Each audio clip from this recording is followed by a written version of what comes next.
Hello and welcome to Leaders of Tomorrow on MSME Dialogues. Today, a very special conversation with Lakshmi Narayan. He is the Vice Chairman of Cognizant. He is also the President of TIE Chennai, talking to us about all things MSMEs and entrepreneurship. Thank you very much for speaking with us here on the Leaders of Tomorrow. Let me kick this conversation off by talking about startups and innovation. Now, I do know that Cognizant works very extensively with encouraging its own employees to set up their own incubators. Just talk us through that model. Why did you feel the need to do that, and how is it doing right now? Hi, happy to be here participating in this program. One of the core values of Cognizant is to be entrepreneurial.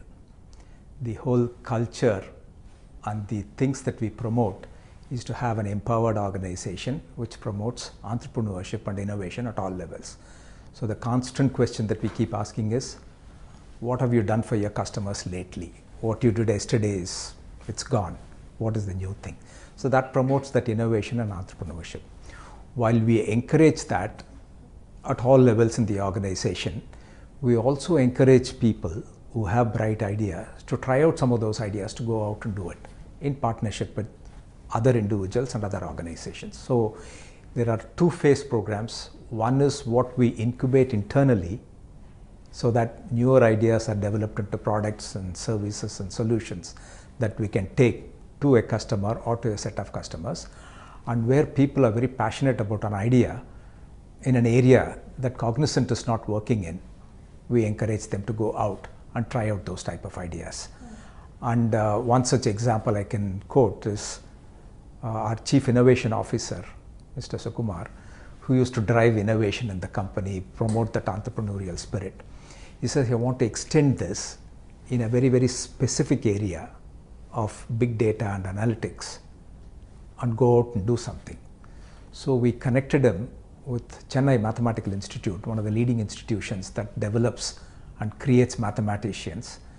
There he went and with the academics in CMI, set up an Algo Labs, a laboratory for algorithms where various people can come and participate, throw their problems to that laboratory and get solutions. So that's one way of encouraging our own people to try out ideas, which is for the larger benefit of other entrepreneurs in society. Is there any concern or fear, and I'm asking this for our viewers who might be interested in trying a similar model within their companies, is there any fear or challenge that they could possibly be diverting their attention from doing the core business of the company while working on these incubators or startups? Primarily when they are working on these new ideas or incubators, while they are in the company, it is company related. The moment it becomes non-company related type of a work, which does not benefit the company directly, then they go out and do it. There's another great example is a person from Cognizant who wanted to develop a carpooling initiative and a car parking initiative. So this person said, hey, that's not a logistics space that we are not in, but it's a good idea. We would like you to try it outside. Okay? We'll connect you with people who can do that type of work. So he keeps in touch with us. Some individuals, if they can help him succeed, they will provide that help. We don't really worry about it, but we know we have the structure and the integrity not to compromise on any IP that belongs to us or to any of the people that we partner with. Okay. From your experience both at TIE as well as at NASSCOM, do you see enough companies in India at this point recognizing the need to encourage their employees to innovate, to ideate and have their own startups? It is catching up. I couldn't say that it is pervasive to the extent that I'd like to see it, but there are certain companies that are at the leading edge, but there are far more companies that are just trying to make a beginning at this point of time. The challenge for them is how to go about doing it. They have the day-to-day pressures, and at the same time, if they want to innovate for the future, do they have sufficient number of people, the budget, the time, etc. So it's that bit that we are constantly talking about. For example, when I go out and talk to entrepreneurs or to other companies in TIE, I tell them how we went about, how Cognizant went about. For example, when we started this SMART initiative, it is so important for the future. Immediate revenue is not going to be there. It is so important for our future that our CEO said, I'm not going to do the routine thing. Frank went and headed that SMAC initiative and the new digital initiative.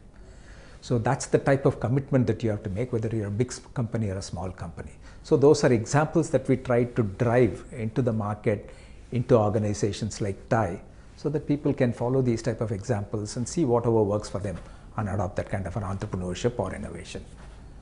Even as large IT companies like yourself are talking about SMAC, are talking about digital, cloud, IoT, do you see enough understanding of these concepts and enough MSMEs and entrepreneurs really using such technology, using the power of this technology within their own businesses? Or what do you think, if it is not happening right now, is really going to change that? It is, you'll be surprised at the level of understanding of these new technologies. May not be so much by the companies at the corporate level, but individual students who are coming out of colleges. They're very knowledgeable, particularly those coming from some of these leading institutions, have grown up as what we call the digital natives. And that's probably the only thing that they understand. As a result, when they come into organizations, again, big or small, they drive the initiatives towards what they're interested in and what they know.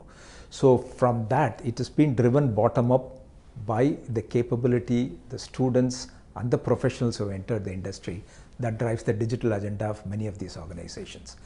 And if they do not find opportunities within the setup that they find themselves in, they go out and start doing it. And like Jack Ma says, the advice that he usually gives us, if you get into a big company, you learn process. But if you get into a small company, you learn everything, perhaps except the process, but everything that makes you very entrepreneurial. And it's these students who spend some time in firms and then come out and innovate and start their own companies. On the Leaders of Tomorrow, we get a lot of feedback from MSMEs.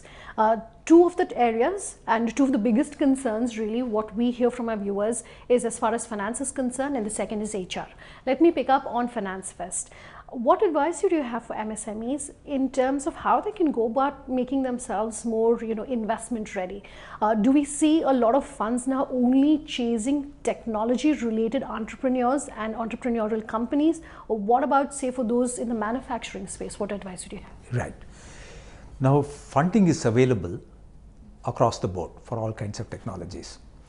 We, as part of TiE and some of the other organizations I work with, we always make it a point to tell them we want money to chase ideas rather than ideas chasing money. Okay, which means an entrepreneur should not be going around saying that this is my story, I want the product, I've got this product, I want some money. No. You publicize your idea, do some work. We will make sure that money chases you and people will come and say, oh, this is a great idea, I want to invest in your company. So how do we do that? The two stages that we go through that we have learned is incubation centers.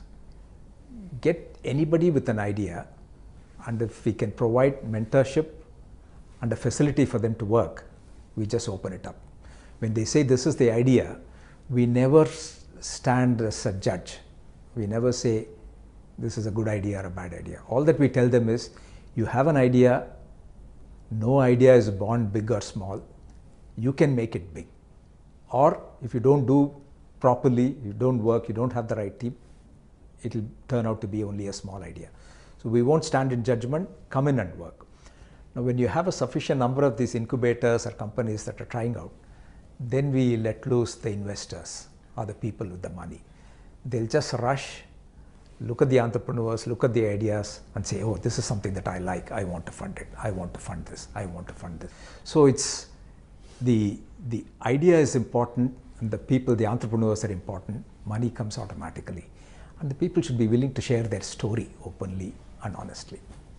Okay, let's talk about HR and all the issues related to HR. And I want to talk about A, hiring, B, retaining the talent, and C, also ensuring that you're providing them with enough challenges and enough opportunities within the company.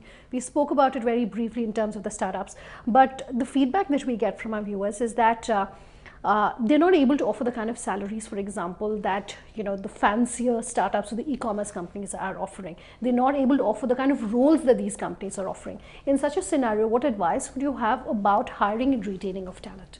Yeah, That's one of the challenges that most entrepreneurs face, whether it's in the tech sector or in the non-tech sector.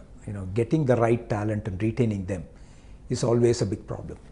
There is we have run enough number of courses and workshops in order to identify some 3 basic elements that we tell them. Whether it's a tech industry or a non-tech industry, make sure that any employee that comes in has the opportunity to learn something new every day. That's what they love. People want to learn and prepare themselves for the future. 2, make sure that they are challenged. If you leave them to keep doing routine things day after day, these entrepreneurial people, particularly those who join startups with a big dream, will lose interest very soon. So that challenge is extremely important. Challenge could be at the top level, and growing a company from 10 people to 1,000 people in 1 year, huge challenge, but that challenge should be there. And the third and the more important aspect, which most people don't recognize, is appreciating the work that every single one in the company does. Starting from the janitor to the top person in the company, they're all contributing to one goal of achieving something, being different. Appreciate them whenever they do a good work. If you take care of that, this is basic hygiene as far as HR is concerned. Once you have that learnability, the challenges, and you appreciate them appropriately, provide them the feedback, they would want to stay with you. Okay, it's only when it gets boring that they want to look out. Once they've decided to stay, then share with them your dream so that they are aligned with your goals, and together you can build great corporations. Hold that thought. We'll come back and discuss that in detail on the other side of this very short break. Don't go anywhere. Just stay tuned.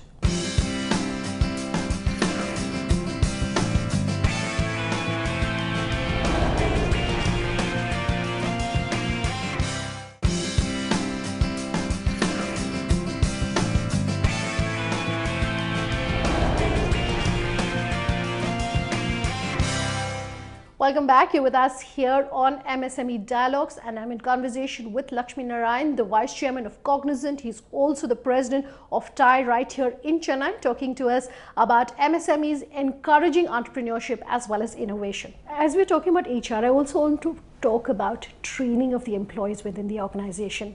A report that came out not too long back by NASSCOM said that only about 25% of all students who come out of colleges or institutes are actually employable.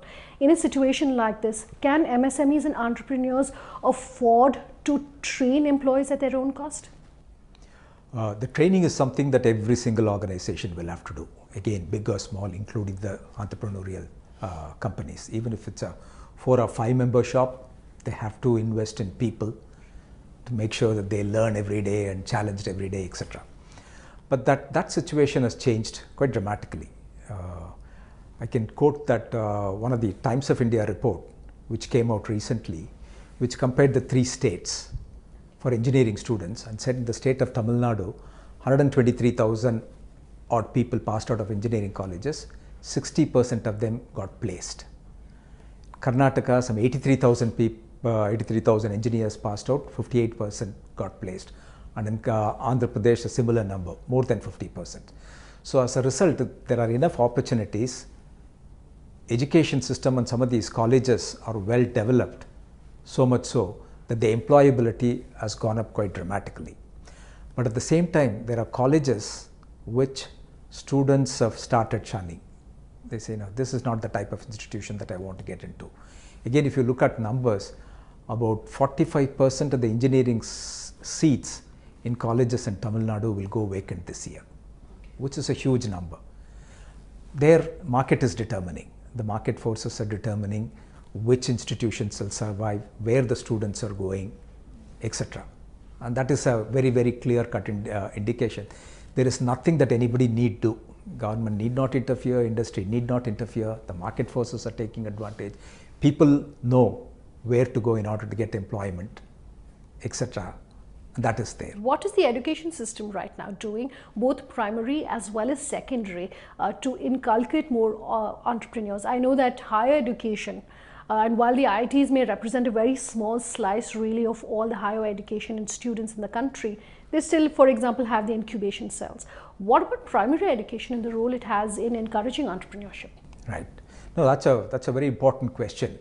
The way it has evolved, at least in the states and the places that I've interacted, in this ICT Academy, which in addition to training teachers and the students, started developing students in engineering colleges and science and art colleges about entrepreneurship, conducted courses about the digital world and what is entrepreneurship in all walks of life. The reason it was required was colleges were saying, we are setting up incubation centers, but we do not find sufficient number of students with interest to go and innovate to work in these incubation centers. So we said, no, we have to teach them what entrepreneurship is about. It's not something that you can leave it to them to learn. So that started. This is about 3 or 4 years back.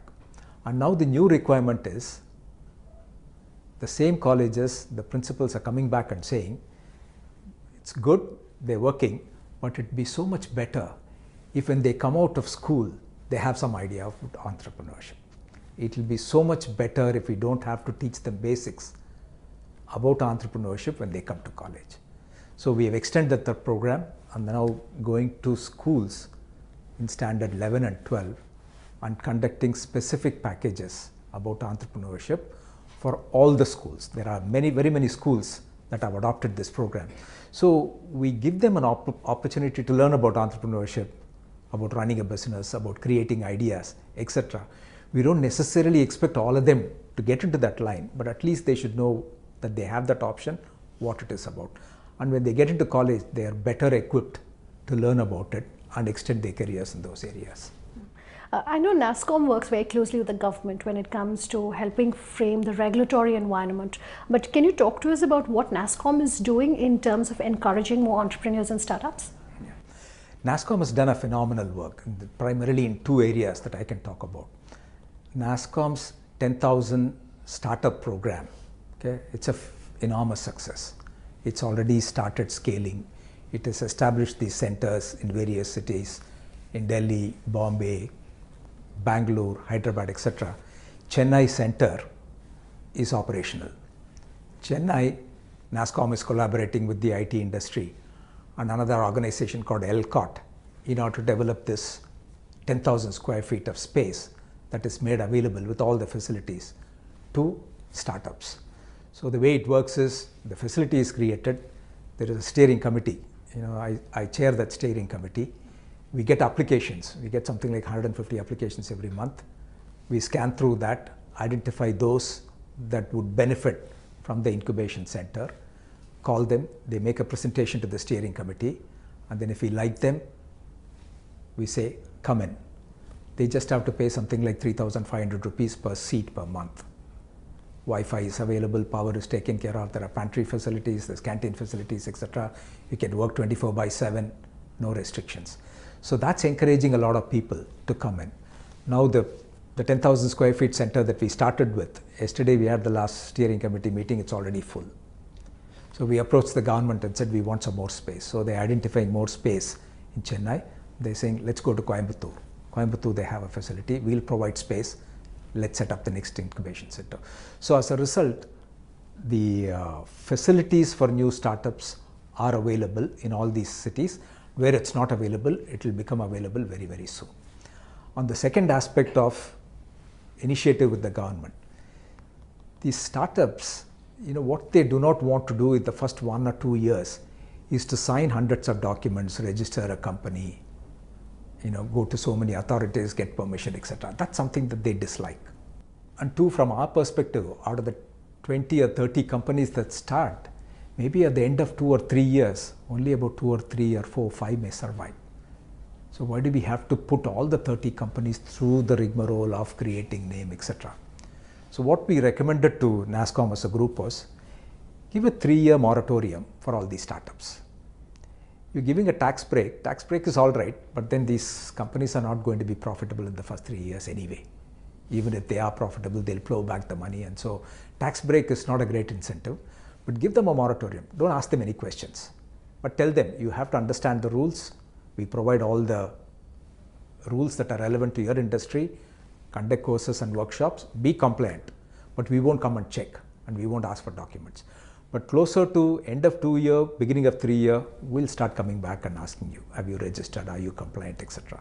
So you have a window that's available for them to focus on their business. And once it is successful, then they have the resources to go through the regulatory approvals and get that. That's something that is receiving a lot of interest and attention from government. Some of the states, like the state of Andhra, has already implemented. State of Telangana has very clearly implemented. The T-Hub is as an incubation center is something to see. It's a fantastic center. The robotics center that we have in Trivandrum is another one that is fantastic. So in terms of infrastructure, it is really developing, and in some cases developed very, very effectively. It can take literally hundreds of entrepreneurs in this ecosystem. Okay. As I'm winding down this conversation, I want to understand from you now, even as Cognizant is very active in the inorganic space, what advice would you have for our viewers in terms of inorganic versus organic growth strategy? How soon is too soon to expand? Or would you advise that MSMEs and entrepreneurs focus on their core area for the initial couple of years before they look at acquisitions? Yeah, this is a challenge. This is a question that we constantly hear from the entrepreneurs. Some of them are extremely aggressive. At the end of 6 months or at the end of one MVP or a minimum viable product or a program, they come back and say, now I want to expand. So there are mentors from the TiE network and from Cognizant will go and advise them, saying that this is an area where there is a vacant spot, go out aggressively and occupy it before anyone else comes there. Or this is an area that's risky, so pace yourself. I'll give you examples of where such a thing is happening. For example, SaaS, software as a service, is an area that everyone is focusing on. A lot of startups are focusing on small companies developing these type of products. So when query comes from this space, SaaS space, we tell them go aggressively. Okay. One quick last word. If there's one piece of advice you had for our viewers, what would it be? For the viewers, I would say encourage ideas. I'd say the future belongs to ideas. The more disruptive it is, the better it is. It will deliver greater growth. So encourage ideas. Don't sit in judgment. If it's possible, fund them. Let's create entrepreneurs and not sit on the sidelines. Thank you very much. It's a pleasure talking to you here on The Leaders of Tomorrow. We've run completely out of time, but do remember, if you have any feedback for us, you can email us at leadersoftomorrow@timesgroup.com. You can reach us on social media using the hashtag LOT, or call us on that number which is on your screens. Thanks for watching. Have a good night.